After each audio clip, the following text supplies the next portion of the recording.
आप सभी का स्वागत है आज के इस वीडियो के अंदर। आज का ये जो वीडियो होने वाला है कक्षा 10 प्रश्नावली 3.3 है। वर्तमान सत्र, पिछले सत्र थी आपके 3.4।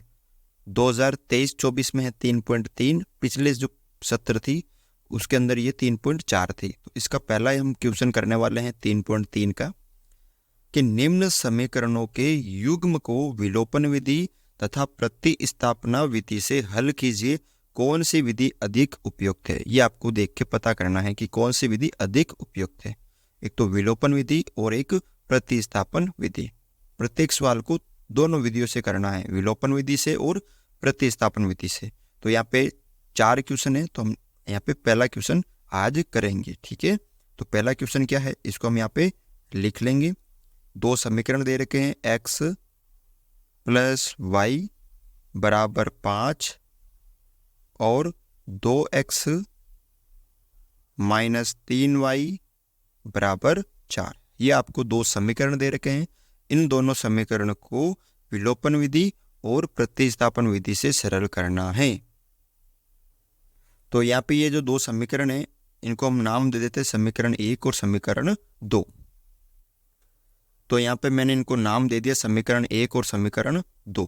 तो सबसे पहले हम करेंगे विलोपन विधि।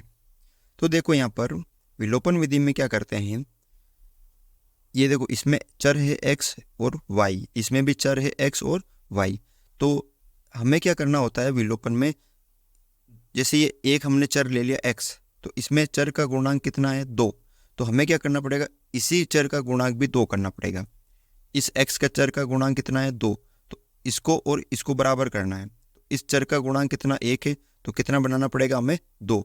यानी हम इसे 2 से गुणा करेंगे किसे, समीकरण 1 को, तब इसका भी जो x का गुणांक 2 हो जाएगा और इसका ऑलरेडी है। या आप क्या करो, y का बराबर कर दो, तो इसका 3 है तो इसको भी 3 से गुणा करना पड़ेगा। आगे ना समझ में, हमें चर का जो गुणांक है वो बराबर करना है पहले। तो यहाँ पे देखो इसमें 2 है तो हमें क्या करना है, यहाँ पे भी 2 बनाना इस x के आगे। तो इसको 2 से गुणा करेंगे ना, तो हम समीकरण 1 को 2 से गुणा करेंगे। तो लिखना है आपको यहाँ पर समीकरण 1 को 2 से गुणा करने पर, तो समीकरण 1 क्या है, देखो ये रहा, तो इसको 2 से गुणा मैं करूँगा तो 2x हो जाएगा। अब ऐसा है कि 2 से जब गुणा करूँगा तो पूरे समीकरण के साथ वो गुणा होगा। तो मैंने 2 को x से गुणा किया तो 2x, फिर प्लस 2 को y से गुणा किया तो 2y बराबर 2 को मैंने 5 से गुणा किया तो 5 दूनी 10। पूरे समीकरण के साथ वो गुणा हो गया, तो हमें एक नया समीकरण बन गया 3। ये कहाँ से प्राप्त हुआ, समीकरण 1 से। तो अब हमें समीकरण 1 नहीं लेना है, अब हमें समीकरण 2 और नया जो समीकरण बना 3 वो लेना है। अब देखो 2x इधर भी आ गया और 2x इधर भी आ गया। अब दोनों का चिन्ह क्या है, प्लस है ना, इसका भी प्लस है और इसका भी प्लस है।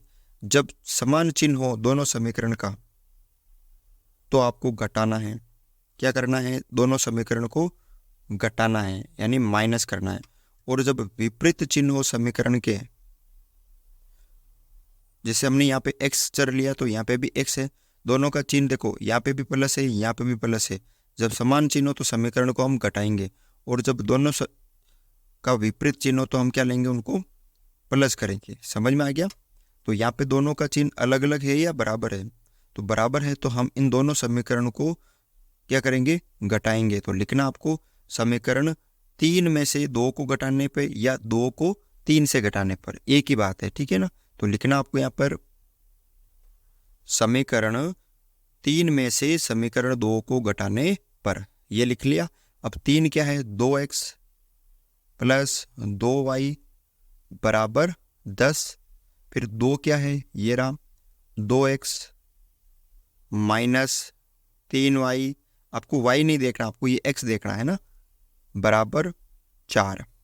अब देखो जब भी हम समीकरण को क्या करते हैं, एक समीकरण में से दूसरे समीकरण को घटाते हैं तो इनका जो चिन्ह है वो चेंज हो जाता है। कैसे, ये प्लस का है तो ये हो जाएगा माइनस का, ये माइनस का है तो ये हो जाएगा प्लस का, और ये प्लस का तो ये हो जाएगा माइनस का। ऐसा आपको करना है। तो देखो 2x में से 2x गए, कट गए। तो अब 2y प्लस का 3y प्लस का तो कितना हो गए, 5y बराबर 10 में से 4 गए तो 6, तो y का मान क्या हो गया यहाँ पे 6, और 5 इधर गुणा में तो इधर भाग में, तो 6/5 क्या हो गया y का मान यहाँ पे हो गया।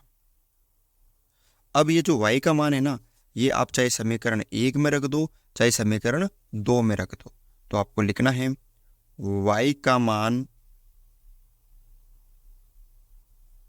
समीकरण 1 में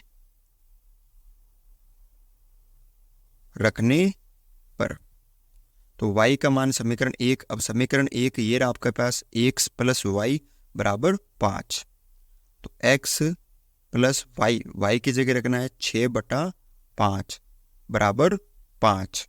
अब x बराबर 5 की जगह 5, ये प्लस का इधर आएगा तो माइनस का 6/5 हो जाएगा, इसका अर्थ मैंने मान लिया 1, तो x बराबर दोनों का एलसीएम आ गया 5, 1 का भाग 5 में 5 बार, 5 को 5 से गुणा किया तो 25, माइनस 5 का भाग 5 में 1 बार, 1 को 6 से गुणा किया तो 6, तो x बराबर क्या आ जाएगा 25 में से 6 गए तो 19/5, तो यहाँ पे x का जो मान है वो कितना आ गया 19/5 आ गया।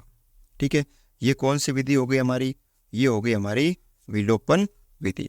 कौन सी विधि हो गई हमारी, ये विलोपन विधि हो गई। अब हमें करना है प्रतिस्थापन विधि से इन दोनों समीकरण को सरल। कैसे देखो यहाँ पर, तो ये वापस दोनों हमने समीकरण लिख लिए हैं। प्रतिस्थापन विधि में क्या करेंगे, सबसे पहले हम समीकरण 1 लेंगे, तो लिखना है समीकरण 1 से, समीकरण 1 क्या है x प्लस वाई बराबर 5। अब x इधर रखेंगे और ये y उधर भेज देंगे, तो 5 प्लस का है तो उधर जाएगा तो माइनस का y। अब ये जो x का मान है ना, कहाँ से प्राप्त हुआ हमें समीकरण 1 से, तो इसको हम रखेंगे समीकरण 2 में, तो लिखना आपको यहाँ पर x का मान समीकरण 2 में रखने पर, अब x क्या है ये रहा 5 माइनस वाई, तो समीकरण 2 देखो ये रहा, तो 2 इंटू x की जगह रखना है ये वाला, तो 5 माइनस वाई, फिर माइनस 3y बराबर 4, 2 को 5 से गुणा किया तो 10, माइनस 2 को y से किया तो 2y, फिर ये माइनस 3y बराबर 4। अब देखो 10 इधर प्लस का इधर आएगा तो माइनस का हो जाएगा ना, 2y और 3y दोनों माइनस के, तो ये हो गए 5y माइनस के बराबर 4 माइनस 10, माइनस 5y बराबर 4 में से 10 गए तो यहाँ पे देखो 10 में से 4 जाएंगे तो माइनस के 6, माइनस माइनस कट हो गया, तो y बराबर यहाँ पे बचेगा आपका 6/5, तो y का मान क्या आ गया 6/5 आ गया ना यहाँ पे। अब ये जो y का मान है आपको समीकरण 1 या 2 में रखकर x का मान पता कर लेना है, तो लिखना है आपको y का मान समीकरण 1 में रखने पर। अब समीकरण 1 क्या है ये रहा x प्लस वाई बराबर 5, तो x प्लस वाई की जगह रखना है 6/5 बराबर 5।